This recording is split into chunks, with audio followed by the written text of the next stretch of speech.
This week in Pure Reinvention. When you do something yourself, there's ownership in that, obviously. And if we're going to own this plan and implement the plan to its fullest degree, I think the fact that the executive director in this case really drafted that plan spoke volumes. Episode 43, Steve Yencich, President and CEO of the Michigan Lodging and Tourism Association. Engage, disrupt, adapt, repeat. You're listening to Pure Reinvention, the podcast for curious people. Welcome to this edition of Pure Reinvention, the podcast for curious people. Here with the wonderful co-host, Sparkle Queen, Misty Miller. Hi, That's Misty. me. Hi, Mike. It's nice to have you here. It's always nice to have you by my side as we do another edition. I think we're at podcast 43. That's it. I think that's just so awesome. And I think I mentioned even the last podcast that we just continue to have a growing list of individuals that have expressed an interest in wanting to be interviewed because of their own reinvention stories. So, Misty, we had a chance to sit down and listen to Steve Yencich. Yeah, we did. President and Chief Executive Officer of the Michigan Lodging and Tourism Association. The really exciting thought process behind the Lodging and Tourism Association is tourism is probably one of the top 3 industries in the state of Michigan. And because of that, has the potential to really represent a very large base of membership. So the board of directors and Steve Yencich started on this journey of reinvention to really start growing their association. And Misty, I think as we listen, we're going to hear some incredible viewpoints from Steve on how that journey is going. There's a lot to listen for, and I'm looking forward to coming back on the other end of this conversation and talking about what we've heard. Let's listen now. We are here today with Steve Yencich, President and Chief Executive Officer of the Michigan Lodging and Tourism Association. Welcome, Steve. Thank you, Mike. Happy to be here.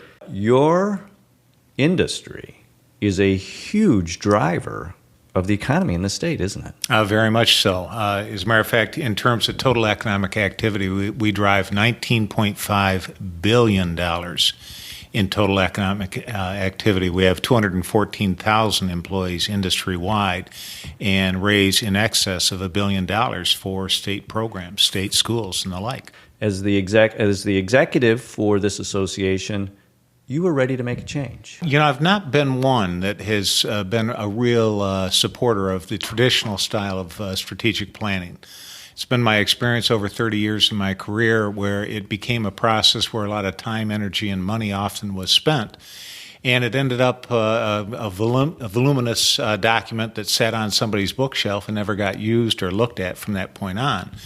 And so when we began the search, I thought it was very important that we pick somebody that could facilitate that process, and we could end up with a document that would be concise, accountable, and achievable.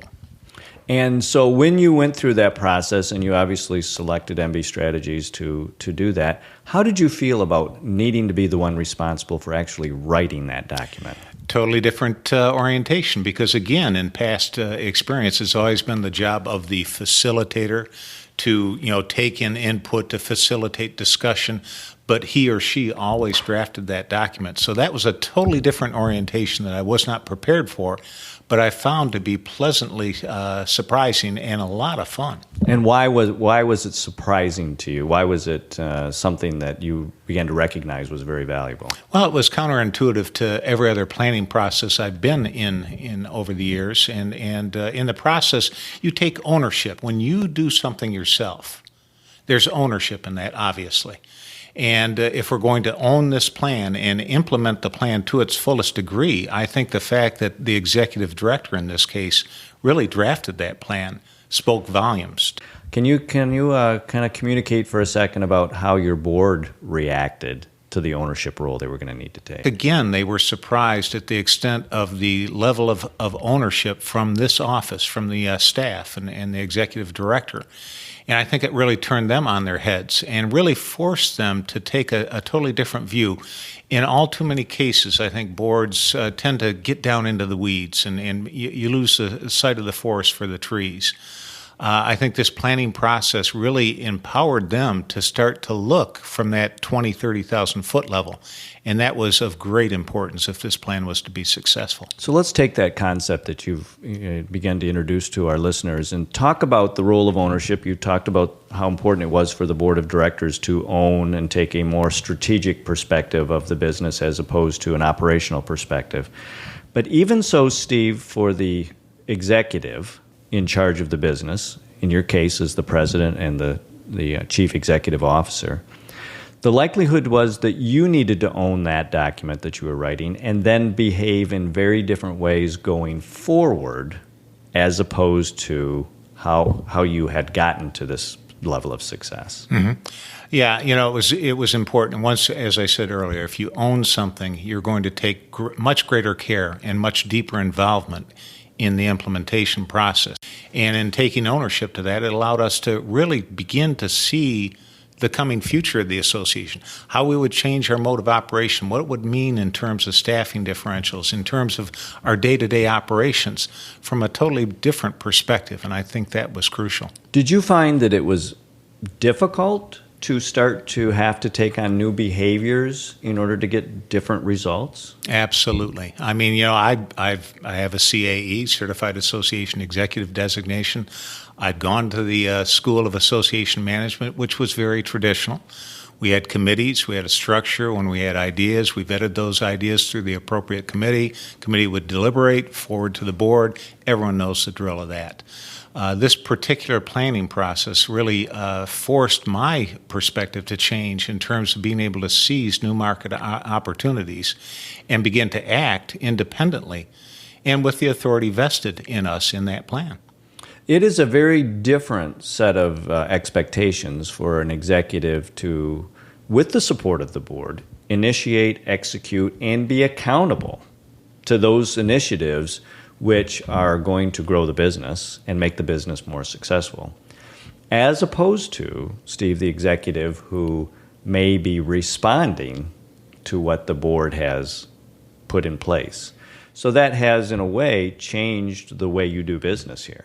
Very much so. Mike, old habits die hard. And when you've worked in a job, in a setting, in a particular paradigm, it's so easy to drift back into those behaviors of inviting the board into operational discussions and decisions.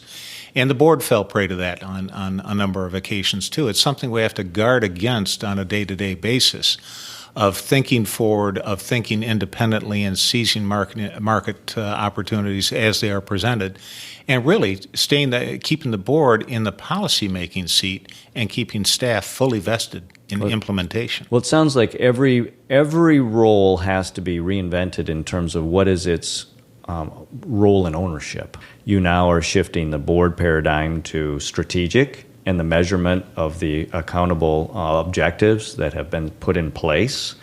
You have an executive who is now driving initiatives forward that have specific objectives to put in place.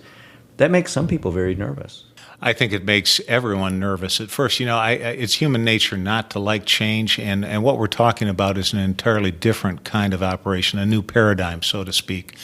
And so I think both the board and myself probably entered into the process with some degree of trepidation. But it really does require that you separate yourself from old, past, traditional behaviors and really begin to think in an entirely different way. The board has its important base policy-making role.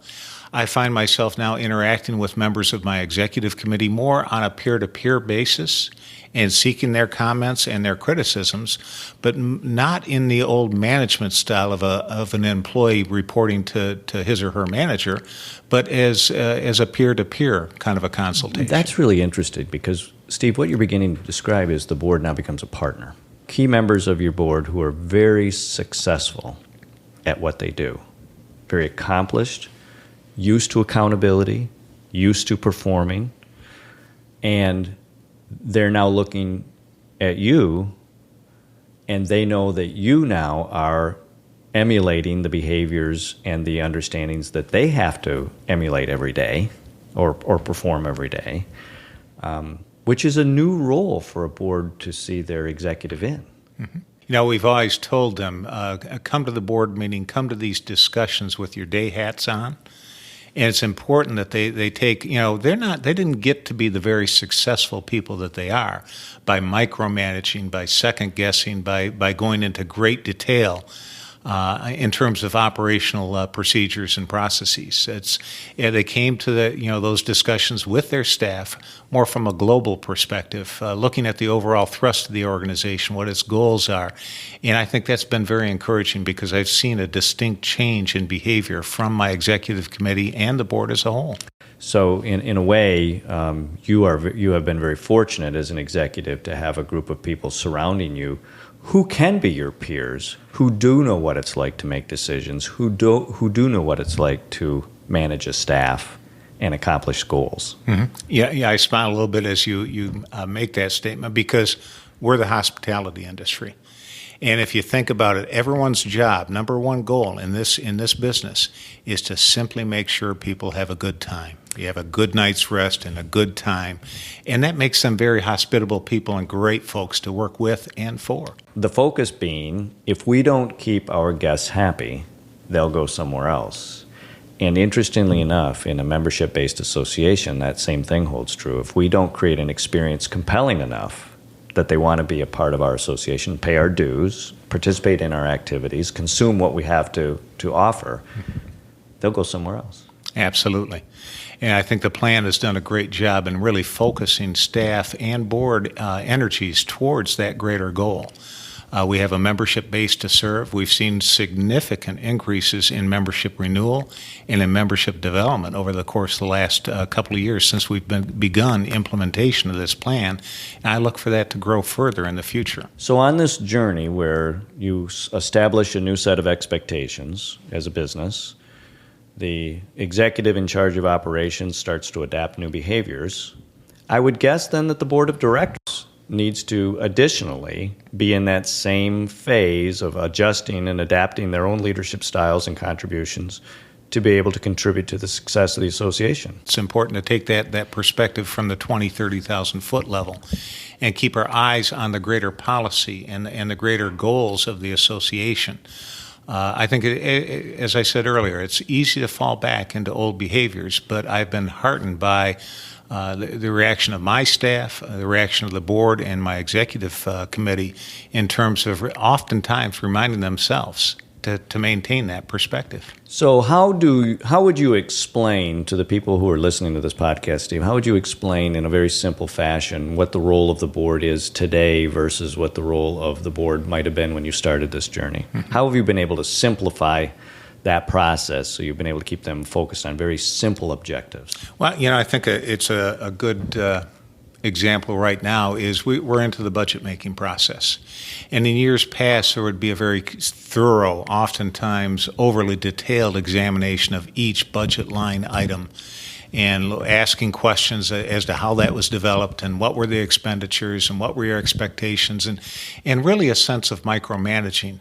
Last year at the budget making in that process and when it came for the executive committee's formal approval of that, I think that discussion lasted about 20, 30 minutes. Mm-hmm. And it was much more globally based. We were talking about larger issues in play and not at all digging down into the detail. Well, and I'm going to guess, and I want you to validate whether this is right or not, when they begin to trust that you understand what the goals of the business are and you're deploying assets and hitting goals that have been set up by the business, then their comfort level in how you do it is dramatically different than if you're not hitting your goals or you're not meeting expectations that have been set. You don't gain that kind of trust by just saying and doing. You have to hit those goals. And we set some very, I think, aggressive goals in terms of membership, in terms of the conference, in terms of different key revenue-producing areas for the association. But when you begin to hit those goals in that first year and moving on into the second year, I think a level of trust and reassurance is gathered that suddenly they feel much more comfortable with this plan. But that doesn't necessarily mean you always hit all your goals, does it? No, it does not. As a matter of fact, we've set some very aggressive goals for our education program. Now, we outperformed in membership. We outperformed in endorsed programs. We outperformed in terms of the conference, the tourism conference. But those were all three things that we have been doing for a decade or more, in some cases since the association was formed. Education was something like many other trade associations we had walked away from during the Great Recession. Sure. And so we were trying to gear up from a cold start, and we set some very ambitious, I think overly aggressive goals, and we're going to have to miter those down a bit. But the interesting thing that you're describing is when the activity has always been in place, the ability to energize or to boost up that goal is much easier than, in your words, you had to cold start a goal that had been mothballed for a while. Mm-hmm. So in the particular case you're talking about, in the case of many associations where they may have mothballed their educational efforts, it might take a little bit longer to build that new momentum, is what I'm hearing you say. Very much so. You know, one of my executive committee members uses the Sunday brunch as an example. When a hotel starts a Sunday brunch program, that kind of an offering, it doesn't just take off the first year. It takes a period of years of investing and recognizing you're probably going to spend more money in terms of the marketing costs and the actual presentation of that particular offering than you're going to get back in the first couple of years. And we've come to that realization on the education side. And so with the support of the executive committee, recognizing that it's, early on, it's like starting any other business. You're going to spend more in those first year. The startup costs are going to be hefty in many cases. But I think there's an understanding that needs to happen, and then we can begin to see the kind of momentum that we've established in previous programs. How do you then, when you're implementing these new things, which some are things that you're boosting that are already in place, some are startups, how do you start to use your feedback loop so that you have continuous feedback to continuously monitor how well you're doing on these projects, one? And two, how do you use continuous improvement as a general rule to look at, this is not a complete and check it off the list and go on to the next thing, but it's actually a behavior that as an executive you start to adopt. What's my continuous feedback loop? And how do I stay in a continuous improvement mode? In terms of the education program, we're kind of focusing on that right now. So obviously you have your standard evaluation forms, the testimonials, the evaluations that you do online and, by the people that actually attend the seminar. So it's important to be reading those. But you're also assessing the feedback that you're getting from the market. And so you begin the process by, kind of surveying the market, trying to figure out what their educational needs might be. And then as you make an offering, you still have to, bear in mind that the market's going to like or not like that particular offering.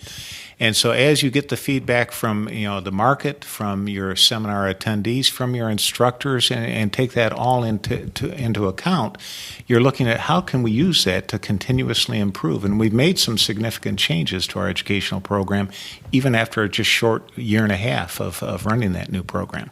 So you're a strong advocate of that continuous feedback loop to continually monitor and continually adjust and make course corrections on a real-time basis. I think one of the mistakes people can make with strategic plans and planning in general, you have to use the feedback that you're getting and always focus that on making changes, course changes, and be willing to invest a little more, invest a little bit less here, and make those changes. And in doing so, I think you come out with a much better product. The world does behave in a more real-time basis today, doesn't it? And very much so. How does that then begin to influence how the executive needs to behave in a continuous improvement mode? I think you have to take yourself seriously. You have to take your role in this plan very serious. You are, in a sense, the owner of the business. And yes, you have much more authority vested in your day-to-day decisions and your opportunity to exploit market opportunities. But at the end of the day, you have to always be taking a look at yourself and maintaining contact. This kind of an orientation of running an association does not mean that you're not going to be talking to members, that you're not going to be talking to your board, that you're not going to be taking their concerns and their feedback and their questions into account as you move forward. It's vitally important. So therefore, the role of the business, both at the board level and at the executive level, is that constant feedback, continuous improvement, and ask the question, what's next? You have to listen, learn, and move forward. There's no doubt about that. Steve, thank you very much. This has been a wonderful, wonderful conversation. Thank you, Mike. Pleasure.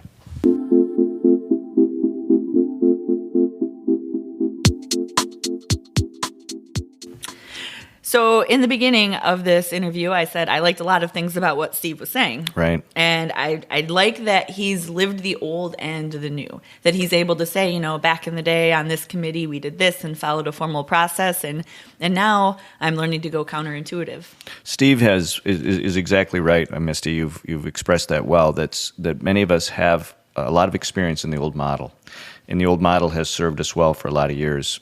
Steve has that reference, and he showed the courage to be able to say, I know that there's more, and this is not going to be an easy journey, and in ways there have been some successes and some areas that haven't gone as quickly as I know Steve would like, but he took that step, and he gets a lot of credit. Yeah. He and his board. And that's a big deal, and that's what I think is a big deal, is being able to, and it doesn't matter, it's not about age or anything, but sometimes it's just about the fact that you've gotten into the routine of whatever your offering is, whatever you're doing, and to be able to take that step, however long it's been, but since you took that step, and say it's time to do something new. I think you've made up a really good point, Misty, and that is, whether you are old or young, whether you have a lot of experience or very little experience, the real key is if you have that attitude towards wanting to move forward to whatever is the next step in the reinvention process, the board and the executive can go together. They can solve the challenges that come up as they come up, because they certainly will be there, but you have to be willing to take those first steps. And you know what? I like another thing, and I have to bring it up before I forget. You said a term that I have never heard in this way, that they had mothballed some goals, and sometimes associations mothball education. And as soon as you said that, first of all, I had this smell come into my memory from my grandmother's house, but that's Right. a whole other story. But it made perfect sense, and that is what we do. We do. We tend to take those things which were the core fundamental reasons why we were in existence, and for some reason we'd gotten away from them. And I think a lot of associations, in getting away from those core fundamentals, have a wonderful opportunity to reinvigorate those key fundamentals, perhaps in delivery mechanisms that are very different for today's consumers, but that same basic concept, that's what the role of the association is there to be. And the really nice thing about the Michigan Lodging and Tourism Association that I think everybody needs to be aware of is, in this particular case, both the executive and the board of directors were working together. And that is a great model, that they all felt like they had some skin in the game. And how cool the story Steve told about, they're in budget season now, and how much smoother it was this time around because the board was looking at it from that very strategic level. And I want to mention the man behind the scenes here who we work with very closely, Will Carlson, who is a master at putting these podcasts together. Willpower Consulting, for those of you that are listening and interested. Will made a comment about how important it is that businesses and people recognize their core strengths and play into their core strengths. And that was what the Michigan Lodging and Tourism Association went back to, was playing into their core strengths to build out their next growth phase. Truly, that's mission critical. And one way that they did that, and I think that we should take some time and talk about it, is the feedback loop you and Steve talked about. Yes, that what we actually started that process with was going out and asking the marketplace, the membership, where the opportunities were, where they were valuing where the association was touching them, and where there were opportunities for future growth, and perhaps areas where the association needed to get out of. From that feedback, we were able to define a great starting point, find those areas that were key and integral to the success of the association, and then make a continuous loop where you're constantly asking the question, how well are we doing? And the board is very engaged in that, and the executive knows that the board is looking at those benchmarks and asking those questions. And that's another part of the fourth fundamental, I think, the connect part, because you're constantly reconnecting, asking in a different way, sharing the products that you've reinvented or dusted the mothballs off, and and checked in on them. Yes, I think that's absolutely right. And so for the first 3 steps, it's almost the work that you do within yourself, whereas step 4, which is connect, and step 5, which is move, is where MLTA is now. And what they're doing is finding some of the ways they thought they were going to connect and move forward and had certain timelines. They found that some of those, in some cases, those timelines were a little off, and they had to reconnect in a different way to unlock the movement necessary for step 5. So you don't always know on the front end how to connect and create the movement. Sometimes you connect, you don't get movement. That feedback loop tells you that. You go back and reconnect it a different way. You try a different angle. You try new things until, and the measurement, and this is important, Misty, the measurement is, did you create any movement? Yes, it is. And I really like that this conversation came up between you and Steve, because sometimes the people that we talk to, we only talk about the success story. We don't talk about the stuff that we tried to connect that missed the mark. One more thing, I think, before we wrap this up today, Mike, what Steve talked about in the very beginning of your interview with the whole owning the plan thing. And I know that is so different for a lot of people who think that, even this reinvention model is about another strategic planning session. It's just so much different than that, because that's what we do, is we put that right back in their court and make them own it from the plan. It is. One of the areas which we found where we have the greatest amount of failure is where somebody else writes the plan. Exactly. And the area where we have the greatest success is where the executive and the board take ownership of the plan, which means they have to have a role in writing it. And so Steve mentioned that it was a little uncomfortable at first to realize he had to take a ownership role, because it's easy to have somebody else do it and then kind of put it off. So when you accept that role of writing that plan, writing your new reinvention story, that starts the commitment process and the accountability process, and really begins to start sorting out who really is going to be serious about the reinvention process. And this organization is very serious about it. I think that ownership is tremendous, and that ownership from the get-go is so critical. And that will sort. We've had numerous people that choose not to be a part of the reinvention process because they don't want that accountability on the front end to take ownership, write the plan, which means then you got to be accountable to follow it through. But for those that are ready, it's a tremendous tool. It's scary, but it's meaningful. I think in life, most things that we have experienced that have been successful have been both scary and meaningful, Misty. There you go. So if you're ready to make a change, make it a change that lasts. Make it pure reinvention. Thanks for listening to this episode of Pure Reinvention. Keep the conversation going and get alerts when new podcasts are up by following us on Twitter @Pure Reinvention, or sign up for our mailing list at purereinvention.com.